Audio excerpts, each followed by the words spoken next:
Hey guys, my name is Sultan. So I finally decided to try out Amazon FBA. So I've been putting this aside for a very long time, simply because of the expenses that is actually required to start. It's not that much, but it is expenses that is a bit, concerning if things don't actually turn out well. But I decided to try out Amazon FBA and it actually works out. I can actually say that there's a lot of potential in this side hustle which can actually become, a mainstream of income. So the first step to begin in Amazon FBA is of course signing up for Amazon Central. So this for me was the scariest step, simply because prior to this I've done a lot of research and I know that the sign up process is a bit daunting, simply because Amazon does not play games. If you get rejected, if something is fishy, they will immediately ban you, and you cannot make several Amazon seller accounts simply because they will know all your information. Everything has to be exactly accurate and pinpoint, so you have to get it right. It's not something to be afraid about. Of course, if you're legit, there's nothing to worry about, everything is fine. But if there's anything shady or you're just doing things against the rules, then of course you can send yourself packing. But the things required to actually get approved are the general things. You're going to need your name, you're going to need your address, you're going to need your date of birth. But the important things that you might not know that you need is your UTR number. You also need your bank statement and you need a credit card.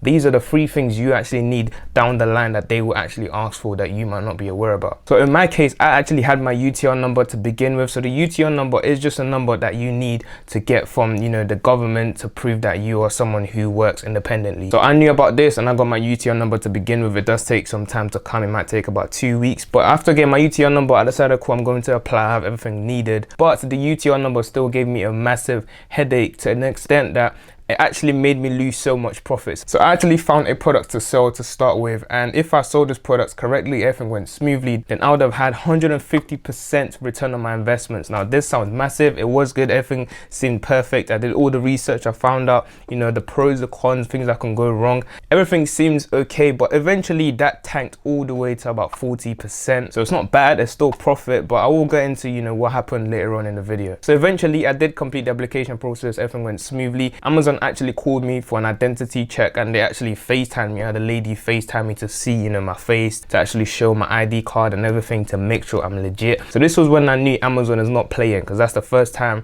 I've actually had someone want to FaceTime me to make sure that I am who I say I am. But a few hours later, I got approved and I was able to actually access the Amazon Central Hub. I was able to, list up products. I was able to see sales and all sorts. So at this point, the next thing to do is to find products. So I use a software known as Profital. It was actually so important because Profital acts as like the backbone of the whole Amazon FBA operation for me anyway. So Profital actually helps me to find products. It helps me to find out the fees. It helps me to find out how many people are selling this exact products I have. But most importantly, I was able to see how many times the products I wanted to sell actually sells every single month. Now this was extremely important simply because I wanted to invest in a product that I know is going to sell in that month at least. It needs to be selling well, simply because I don't want to own the products now and there's nothing I can do with it. It doesn't sell and it's just being held up at Amazon. So to show you guys my actual thought process and exactly how Profital works, I'm going to dive into the product that I actually first sold. So the first product I actually sold was these squishy mallows, or it's just basically kids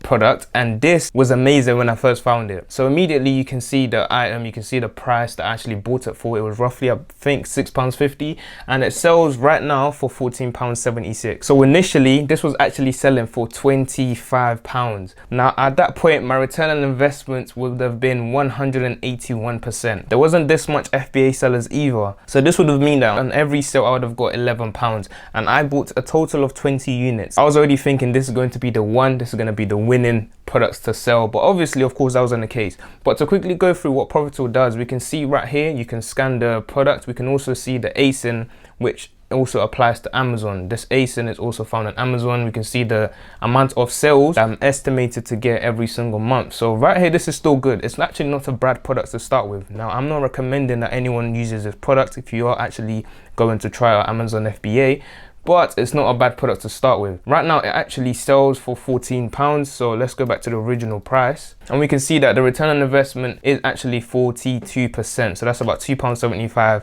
per sale. Now the reason why this product isn't ideal anymore is because of the amount of FBA sellers that jumped on this product. So when I found the product, everything was good.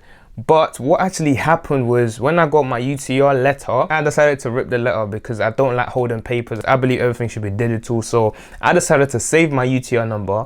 I stored this number on my phone. Then later on, I noticed that Amazon was asking for the UTR letter as a proof of identification, as proof that I actually own, you know, the UTR number. And guess what? I had no proof whatsoever. I had no tax returns, nothing like that to prove any of these details. So now this meant I had to call up HMRC all over again, ask them to now send me a UTR letter, and this took about 2 weeks. So in that time, a lot of FBA sellers were jumping on this product and people kept undercutting each other. So this meant that the price completely tanked by the time I had the proof, because my product wasn't going to sell. Amazon had the product, but it wasn't going to sell until I'm able to prove this. One great thing about Profit Tool that also helped me was I can look at the price graph. So this is one thing that helps me make a good decision. We can see in the past 90 days, if we look at the buy box, so this is the little pink line, initially it was selling for approximately £25. This was when I was jumping on this product. It was around here. But obviously with the amount of FBA sellers that actually went on this product, then we can see that the buy box went down. So I used this graph to kind of gauge how well my product is going to sell. As long as the buy box is relatively stable, then this means it's probably going to sell well and it's going to stay at that price. If the buy box was low, then eventually went higher, then of course it means it can go back to dropping. So I can easily go through what this means in another video. If you guys want to see more on Profit Tool and every single thing right here, then I can explain that in another video, but this isn't going to be that video. But despite this, I was still able to make some good amount of money. Now Amazon FBA definitely works. I can see the amount of potential. I can see why people can make a ton and a ton of money, especially when you go down the route of actually making your own products or sourcing your products from, you know, China, and you get for significantly cheaper. But I'm actually not doing that. I'm doing more retail arbitrage, which is a lot easier. It's a lot, you know, smoother, and you kind of save more money in a way. It's less, you know, demanding. There's also less risk, if you want to put it that way. So that's like the safest way of doing Amazon FBA. One other reason I've actually ordered new shipments is simply because Amazon has approximately 9.7 million sellers on Amazon, but in comparison to the amount of buyers, they are getting around 197 million buyers every single month alone. So this means there's a high demand of buyers but a low, you know, amount of sellers. So this means there is not that much competition. There's always going to be buyers. Now for this reason, this was why the products that I first listed sold in a single day. Out of the 20 units that I shipped to Amazon, 12 sold in a single day, and the other 8 sold, you know, 2 days later. But that is incredibly quick compared to, you know, maybe eBay dropshipping that I also, you know, get involved in. That takes a lot longer to get sales sometimes. So you can see that Amazon FBA, if done right, if using the right software and, you know, making sure you do enough research, there is a lot of money that can be made. So that is why now I've actually gone ahead to order 30 more units. I actually decided to package this up, ship this over to Amazon today. So this is 30 more units of a different products, not this one. This is a different products that I found, I did some research on, and this should be good. If everything goes smoothly, then you guys will see exactly how that goes. You will see, you know, the things I've learned, you know, from experiences and all the new things that have changed and how much money I'm going to make on that 30 units. I'm always happy to help you guys. If you have any questions, leave it down in the comments below. But today I've also decided to get a discount code for Profit Tool. Profit Tool has put together a discount code for my audience, and if you use the code Sully365, then you'll be able to get yourself 5% off a yearly subscription. This ends up being approximately £14 per month with the discount code. And if you want to go through the monthly route, then you can use Sully20 to actually get 20% off